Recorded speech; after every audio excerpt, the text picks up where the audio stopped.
എന്റെ അമ്മേ.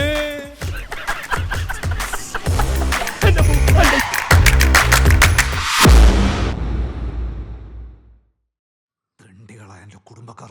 അത് ശരിയാ, പക്ഷെ ഉറപ്പ് എന്താ ചെയ്തേ? എടാ പെണ്ണ് കാണാൻ പോയ എന്നെ ആ പെണ്ണിന്റെ പുറക്കാർ ആളെ കുളിപ്പിച്ച് കിടത്തി തരും. നാറികളായ എന്റെ കുടുംബക്കാർ എന്നെ നോക്കി ചിരിക്കുക. എന്നിട്ട് പോരാ തന്നെ ഗാനമേള്. സ്വന്തക്കാർ എന്നോട് ഇങ്ങനെയാ ചെയ്യുന്നെങ്കിൽ ഇന്റെ അവിടെ വന്ന് കഴിഞ്ഞാൽ നാട്ടുകാർ എമ്മാതിരി മക്കാറാക്കലായിരിക്കും. ഒരു പോലീസുകാരൻ ക്ഷണിച്ചിട്ട് വരുന്ന ഇന്ന ആടുന്നേരം മക്കാറാക്കുന്ന എനക്കൊന്ന് കാണണം. ഇനി വന്നേ, ഞാൻ വരാം. ഞാനവിടെ വന്നാ ആരും എന്നോടൊന്നും ചോദിക്കാനും പാടില്ല, എന്നെ നോക്കി ചിരിക്കാനും പാടില്ല. ശരി, സമ്മതിച്ചു. വാ, റൂമിൽ പണങ്ങിരിക്കുക എന്താ പെണ്ണുങ്ങളാ? അറിയാ, ഞാൻ സ്ഥിരം വരുന്നതാ.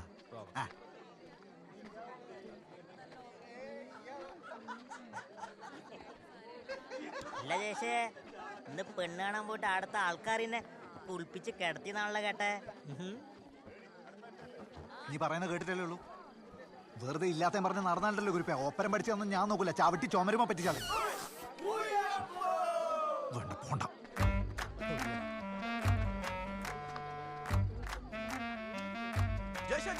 ഇനി എന്നോടൊന്നും പറയണ്ട, ഞാനിവിടെ നിൽക്കൂല. നിക്കണ്ട, നമുക്ക് അടിക്കാം. നീ വാ മോനെ. ആ മാസ്റ്റർ ജി. ആ ജിതേഷേ, നീ ഓനെയും കൂട്ടി വീട്ടിന്റെ ബേക്കപ്പുറത്തോടൊന്ന് പോയാട്ടെ.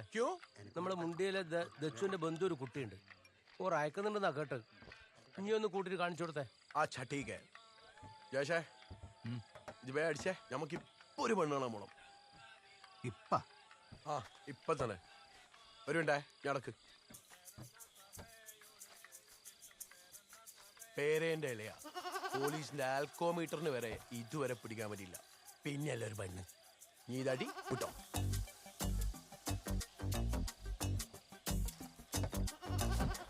അയ്യോ കുപ്പി. വിട്ടോ വിട്ടോ വിട്ടോ വിട്ടോ.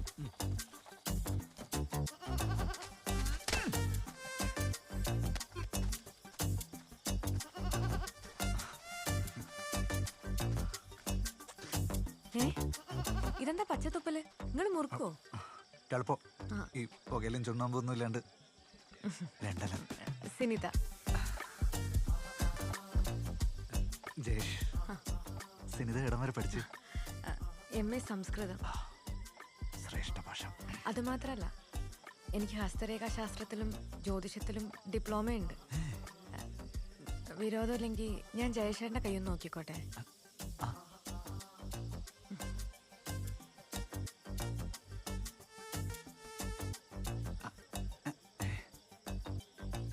ജയശേഖരൻ എന്താ കല്യാണം കഴിക്കാൻ ഇത്ര വൈകിയേ? ഇതുപോലെ ഒരാളെ കിട്ടാത്തോണ്ട്.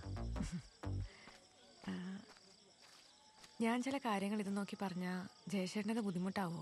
ഇല്ല, കുഴപ്പമില്ല, പറഞ്ഞു. നിങ്ങളെ ജീവിതത്തിലെ ഏറ്റവും മോശ സമയമാണ് ഇനി വരാൻ പോകുന്നത്. ഒരുപാട് അപമാനങ്ങളും അവഹേളനങ്ങളും ഒക്കെ സഹിക്കേണ്ടി വരും. നിങ്ങൾ കാരണം ഇവിടെ കലാപങ്ങൾ വരെ ഉണ്ടാവാൻ സാധ്യതയുണ്ട്. അതുമാത്രമല്ല, നിങ്ങളെ ശത്രു ഉള്ളത് പുറത്തല്ല, അകത്താ. ആ ശത്രുവിനെ എടുത്ത് പുറത്ത് കളയാണ്ട് നിങ്ങൾ ഗതി പിടിക്കൂല. ആരാത്? ഓനടികള് ഇവിടെ വന്നിട്ടുണ്ടോ? കുടുംബക്കാരാറ്റാ? ജയശേട്ടാ, നമ്മൾ തമ്മിലുള്ള കല്യാണം എന്തായാലും നടക്കൂല. അല്ല, ആദ്യത്തിലില്ല. ഞാൻ വേറൊരു കാര്യം കൂടെ പറയാം. നിങ്ങൾ ഈ കയ്യിനി വേറൊരു മനുഷ്യനെ കാണിക്കാൻ നിൽക്കണ്ട. നിങ്ങൾ ഞെട്ടൂലെങ്കിൽ ഞാൻ മറ്റൊരു കാര്യം കൂടെ പറയട്ടെ? നിങ്ങളെ കല്യാണം നടക്കുക ഒരു അസാധാരണ സാഹചര്യത്തിലായിരിക്കും. അതൊരാണാവാം, പെണ്ണാവാം, എന്തും ആവാം. പക്ഷെ ഒരു കാര്യം ഞാൻ ഉറപ്പ് പറയാം, അവരുടെ പേരില് 3 അക്ഷരമായിരിക്കും ഉണ്ടാവുക.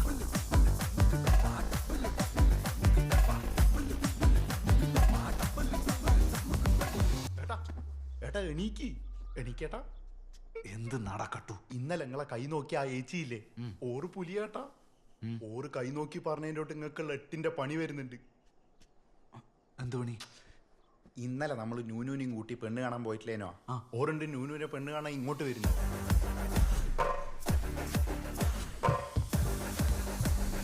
നീ ഒന്നും പറയണ്ട, നമ്മൾ ഇന്നലെ കാണാൻ പോയ വീട്ടിലെ സുധാരേട്ടൻ അച്ഛൻ എപ്പോ വിളിച്ച് വെച്ചിട്ടേ ഉള്ളൂ ഓർ ഇന്റെ ജാതകം കൂടി നോക്കുന്നുണ്ടത്രേ. ഇന്നത്തേക്ക് ചിലപ്പോ ഗ്രഹനില മാറാൻ സാധ്യത ഉണ്ട്. അതുകൊണ്ട് ഓരോ ചോദ്യം പറയുന്നത് ജാതകം ഒക്കാൻ ചാൻസ് ഉണ്ടെന്നാ. ആദ്യം ഇന്റെ കല്യാണം, എന്നിട്ടേ ഉള്ളൂ നൂനുന്റെ കല്യാണം. ഞാൻ അങ്ങനെ സമ്മതിക്കൂ കേട്ടോ. ചായ കുടിക്കേ. ആദ്യം ജയേഷിന്റെയും ലിഗിനേന്റെയും നോക്കാം.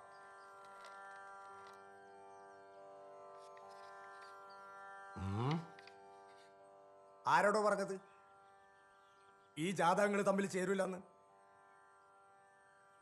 പറഞ്ഞത് ആരായാലും ആള് ബഹു കേവന. ഈ ജാതകങ്ങൾ തമ്മിൽ ഒരിക്കലും ചേരൂല.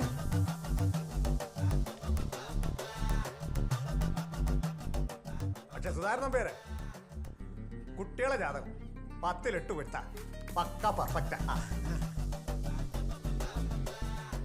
അപ്പൊ മാഷേ നമ്മള് മക്കളെ കല്യാണം എപ്പോഴാണ് നടത്തുന്നത്? അത്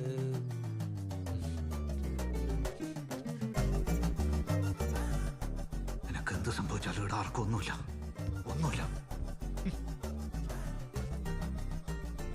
നിങ്ങളെ ശത്രു ഉള്ളത് പുറത്തല്ല, അകത്താ.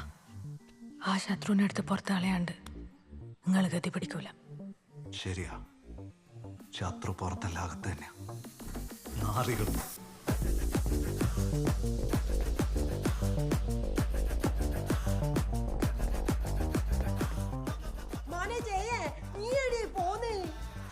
ജയേഷേ, ഓളെ കല്യാണം ഇപ്പൊ നടത്തുന്നില്ല. നിന്റെ കല്യാണം നടത്തിയതിന് ശേഷേ അത് നടത്തൂ. ഇപ്പൊ ജസ്റ്റ് ഒന്ന് പറഞ്ഞു നോക്കുന്നല്ലേ അല്ലേ ഓളെ? അതെ, പിന്നല്ലാണ്ട്. നിങ്ങൾക്കറിയാലോ 38 വയസ്സിനുള്ളിൽ എന്റെ കല്യാണം നടന്നിട്ടില്ലെങ്കിൽ നിങ്ങൾ മയ്യത്തായി പോകുന്നു. എന്നിട്ടും മോളെ കല്യാണം നടത്താനാ പൂതി. നിങ്ങളൊരു തന്തയല്ല, നിങ്ങളൊരു തള്ളയല്ല, ഇനി ഒരു പെങ്ങളുമല്ല. കുടുംബക്കാരത്രേ, കുടുംബക്കാരല്ല ഇങ്ങനെയാ. മോനെ, നമ്മൾ എത്ര നാളായി നമ്മളെ തറവാട്ട് മുറ്റത്തൊരു പന്തലിട്ടിട്ട്?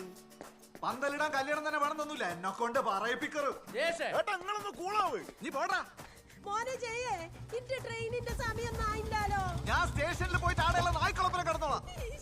നിങ്ങളെ കളഞ്ഞാല് ഐറ്റിങ്ങളാ. നിങ്ങൾ എന്തായാലും ചെയ്ത തോന്നിയാസായി പോയി. ഒരറിഞ്ഞ് മച്ചുമല് മുട്ടിയേക്കുന്ന ഇവരായിട്ട് ഉണ്ടായിട്ടാ നിങ്ങൾ മോളെ കല്യാണം നടത്തുന്നു. ഉളുപ്പുണ്ട് നിങ്ങൾക്ക്. ഒരു മനസ്സ് വന്നിട്ടാ ഷേക്കനി പടിയിറങ്ങുന്നത്. Just remember that.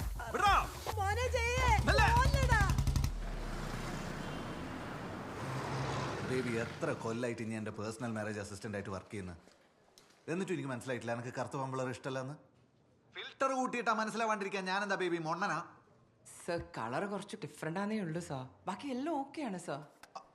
അത് ഇനിയാണോ ബേബി തീരുമാനിക്കുന്നത്? പൈസ ഞാൻ തരുന്നുണ്ടെങ്കിൽ ഇനി പറയുന്ന പണി എടുത്താൽ മതി, വെറുതെ ഇങ്ങോട്ട് പഠിപ്പിക്കാൻ വരണ്ട. മനസ്സിലായി?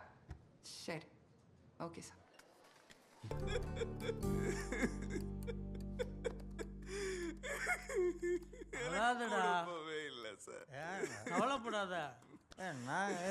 இனிமே நீங்க தான் என் குடும்பம். நீங்க தான் என் அப்பா, நீதான் என் அம்மா. நான் வந்து உன் உயிர் நண்பன், கவலைப்படாதா. നീ ഉയർ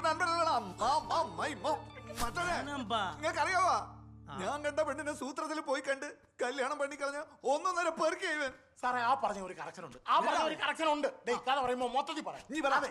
ശരിയാ സാറേ, ഇവൻ കണ്ട പെണ്ണിനെ ഞാൻ പോയി കണ്ട്. കണ്ടാ പക്ഷെ അതിന് മുമ്പ് ഈ മാങ്ങാത്തോലം ചെയ്ത എന്താണെന്നറിയോ? എന്താ? കാണാൻ പോയ പെണ്ണിന് കോന്ത്രം പല്ലുണ്ട്, അവന്റെ കുഴി കിടക്കുന്ന അപ്പൂപ്പന്റെ കോടാങ്കി ശാസ്ത്രപ്രകാരം കെട്ടുന്ന ചെക്കൻ വെന്തുരുക്കി ചത്തുപോകും എന്നൊക്കെ പറഞ്ഞ പെണ്ണിനെ ഉപേക്ഷിച്ച ശേഷമാണ് ഞാൻ പോയി കണ്ടത്. എന്നിട്ടോ ഈ ചെറ്റ ഇവൻ കല്യാണം കഴിച്ചിട്ട് ആ പെണ്ണിനെ കൂട്ടിട്ട് പോയി ഓപ്പറേഷൻ ചെയ്ത് ഓളെ പല്ല് ശരിയാക്കി കളഞ്ഞു സാർ. അങ്ങനെ ഒരു ഓപ്പറേഷൻ ഉള്ള കാര്യം ഇവൻ എന്നോട് പറഞ്ഞില്ല സാർ, പറഞ്ഞില്ല. നീ 95 പോലെ കമ്പ്യൂട്ടർ കളിക്കുന്നവനല്ലേ, എന്നിട്ട് എന്തുകൊണ്ട് ഇത് അറിഞ്ഞില്ല? സകലകല ആ വല്ലവൻ. പക്ഷെ വകതിരിവ് വട്ടപൂജ്യം. நீ கவலைப்படாத. ഓ, അവനോട് ഒരു സെന്റി അടിക്കണ്ട. உனக்குன்னு ஒரு பொண்ணு பிறந்திருப்பா. எங்க சார்? அவ வர வரைக்கும் கவலைப்படாத. இது என் ஸ்டேட்டே இல்ல சார். உங்களுக்கு தெரியுமா, என் அப்பாவோட குடும்பத்துல யாருமே 70 വയസ്സ് താണ്ടാது. എനിക്കിപ്പോ 38 വയസ്സായി സാർ.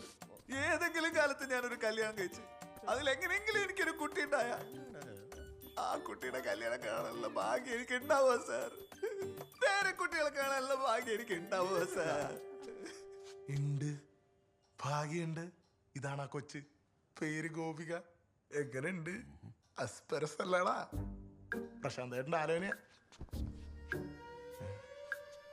എന്നോടല്ല ആരാടാ എനക്ക് പെണ്ണ് നോക്കാൻ പറഞ്ഞേ? ആരും പറയണോ?